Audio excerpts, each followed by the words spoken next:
Hi, this is David Yeager, the CEO of Global SEM Partners, a PPC management agency and training company.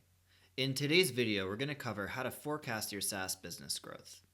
You see, most people, when they start a new business and they're trying to understand how their numbers will work, they struggle with just getting the economics done right.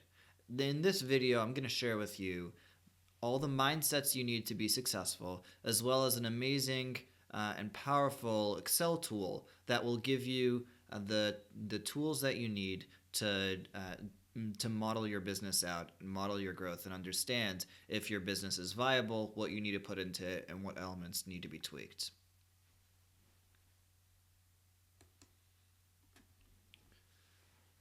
We're going to cover the biggest challenge when you're starting to forecast out a business or understand how the numbers work.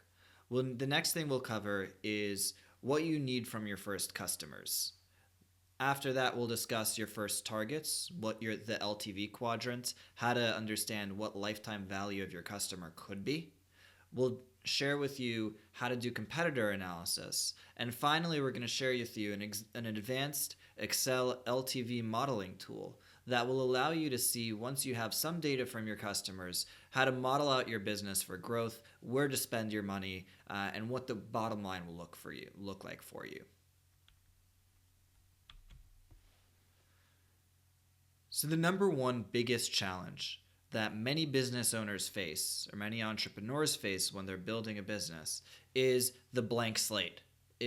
Oh my gosh, how do I figure out what I'm actually going to make off this business and what it's going to cost me? It might sound stupid, but there are so many different ways these days to price a service, and which market do you cover, etc. And it's really, really challenging. And the reality is that if you break it down to its core, the lifetime value of your customers is actually just two numbers. Obviously, it's challenging to find the two numbers, and there's a lot that goes into it. But if you can break it down to those two elements, then you'll be able to really get a better understanding and grasp of how your customers, how your business model is going to work.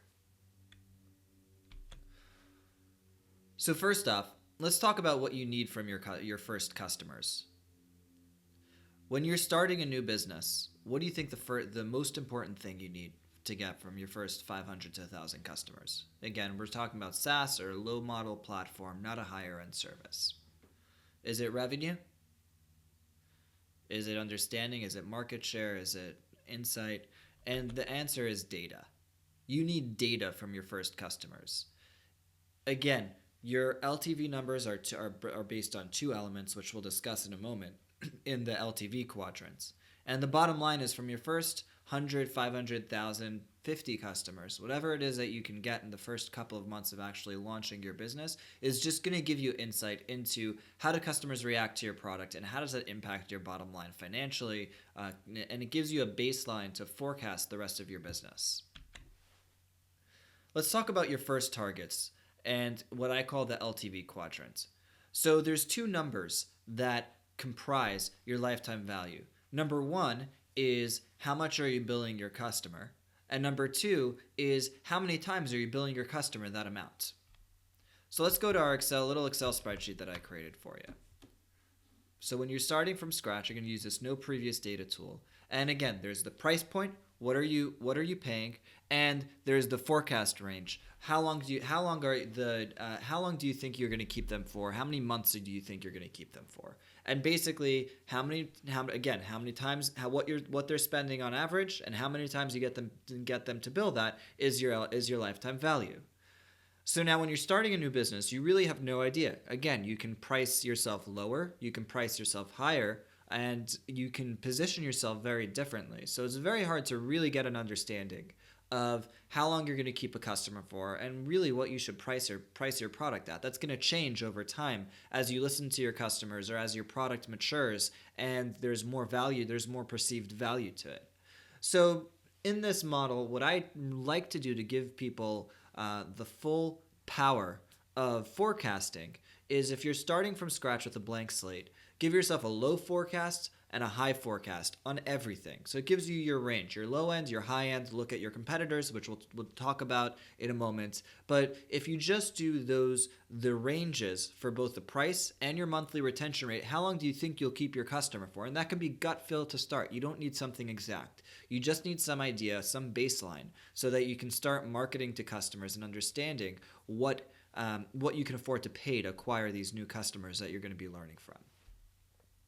So in this example, we're going to do a low end. Let's call it, we're doing a CRM as an example, right? So we have a low price forecast, we have a high price forecast. In this case, I put $5 and $11. And then I put a low retention rate of 3 months on average, and I put a high retention rate of 18 months. Now that, again, those forecast numbers should be your own, a gut feel based on what's your competition charging, how useful or valuable is your service. Again, you don't have any data really to base this off of. If you have data, more power to you. But if you don't have data, this at least gives you an idea. You can at least start this on a gut feel, and this quadrant gives you, where am I? Where's my lowest? Where's my mid? Where's my highest? So basically, once you type in these four numbers, the price point low and high and the retention rate low and high, we basically just pump out for you what your LTVs will actually be. And that looks a little wrong. So it's 15. So basically, if you have a low price and a low if you have on the low price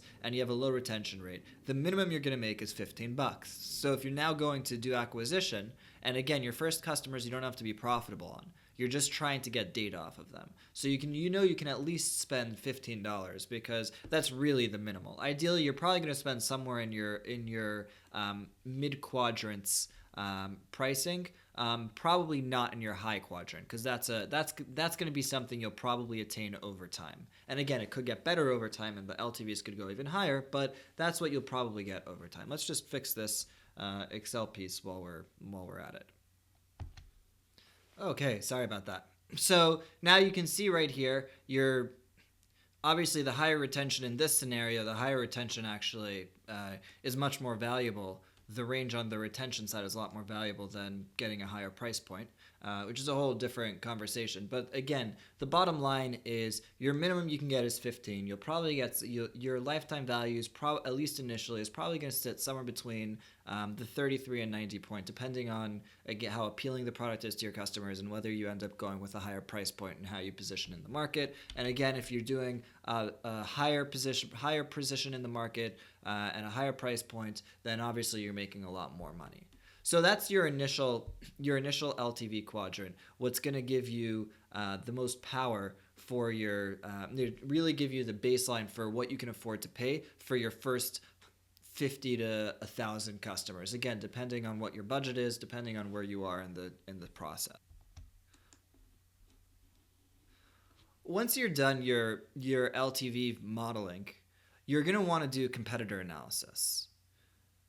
In the competitor analysis, one of the most powerful ways of really understanding and gut checking your LTV models is looking at what your competitors are able, or really already paying for their new customers. And the way to do that is to use AdWords to research what your competitors are spending per click, backwards engineer that into what they're paying per lead, or per new customer acquisition, and then say, okay, can I match that, or is that something that I can do? So right now we're going to use a tool called SpyFu to see who our competitors are, get a little bit of an idea of what their messaging's like, and more importantly, see what they're really paying per click. So I like using a tool called SpyFu. And here we are. I searched for CRM. I looked at the related keywords. I see that Salesforce is coming up as an example. We might just bid on Salesforce. So you can see that the cost per click is running you about $4 or $5, which means that people in this space, again, there's a lot of high-end competitors that are there. You're getting a high-end market, so it may be hard if you're doing a cheap model to be able to afford it. But again, let's backwards engineer it. So let's just say I'm paying $5 per click. Now, typically when you're getting a new free account, a freemium account, you can get your conversion rates to be anywhere from 5 to 20%. So let's just pick 10%. So it basically means I'm gonna have to pay $50 per new account, let's say, and I'll close one of those two 14-day free trials will turn into a sale. So it's costing me about $100. So then what I want to do is I want to look at that within the model of my LTV quadrant of, hey, can I spend $100 to acquire a new customer? And the answer is not really. It's a little bit expensive, but at the same time, because I'm competing in a really packed market. I'm not just going to be doing pay-per-click to do it. You definitely can't. There's definitely room for a lower priced competitor. And I'll tell you why. Because what you want to do is you then want to go and look at who are your advertisers? Who are your top competitors? What are they saying? And what are their offers and ads looking like? So you literally go through SpyFu, take a quick look at some of the competitors that are here. So you see Microsoft Dynamics is here. It's probably a little bit of a high end. You have Velocify.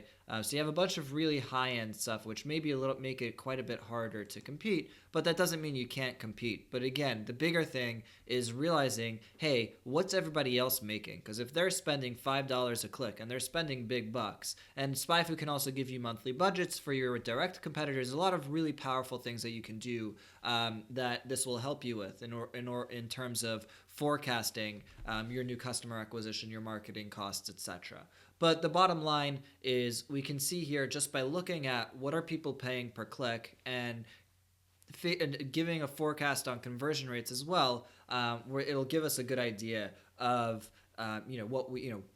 what competitors are paying, what we can afford to, how it's going to model into our business in the long term. So that's pretty much just a good place to go gut check to get a feel for a real good feel for the market, and also honestly to write better copy. So when you write your ad copy, when you write your landing pages, when you do your positioning, go through all your top competitors on paid search, go through all their landing pages, see what they're doing, and steal from them. I have a lot more information on that in the paid media course on the competition modeling and the competition analysis, but that's a little bit out of scope for this initial just brief LTV modeler.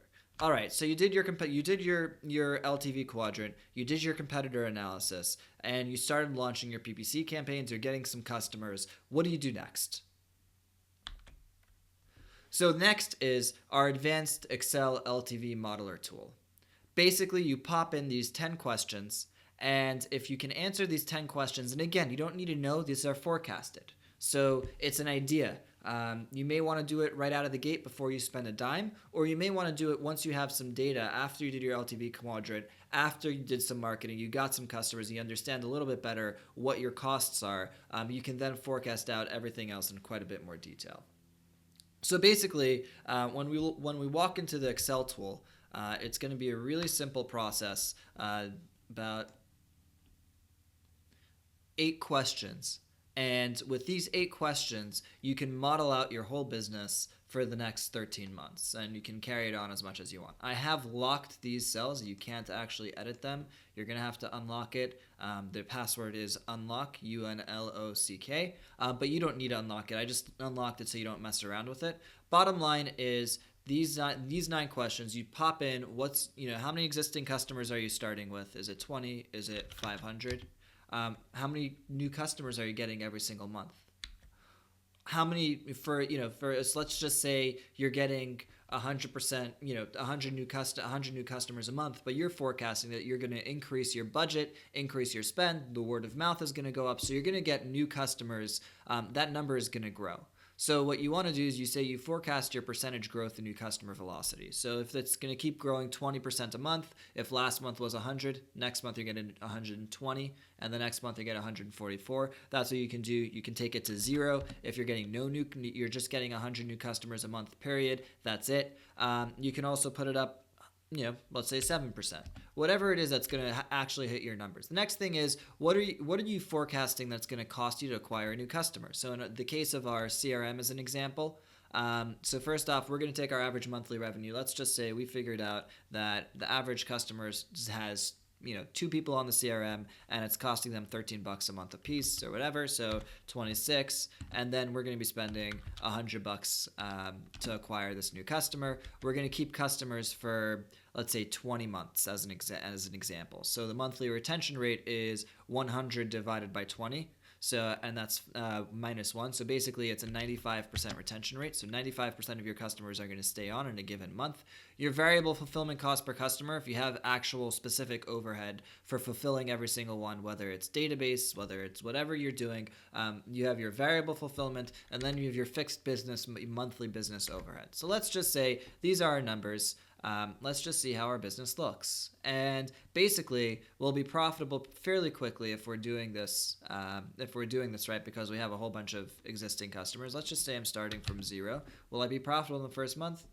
Yeah, actually, the first 6 months, I should be able to break even based on those numbers. So basically, this tool allows you, and you can play around with these numbers. You can mess with it to your heart's content. This will give you or your executive level management a much better idea on how to model out your business better and really, again, make key decisions on how to spend in your marketing, what types of positioning to do within your marketplace, etc. I hope this helps. I would love your feedback. Feel free to comment or just ask us anything you've got.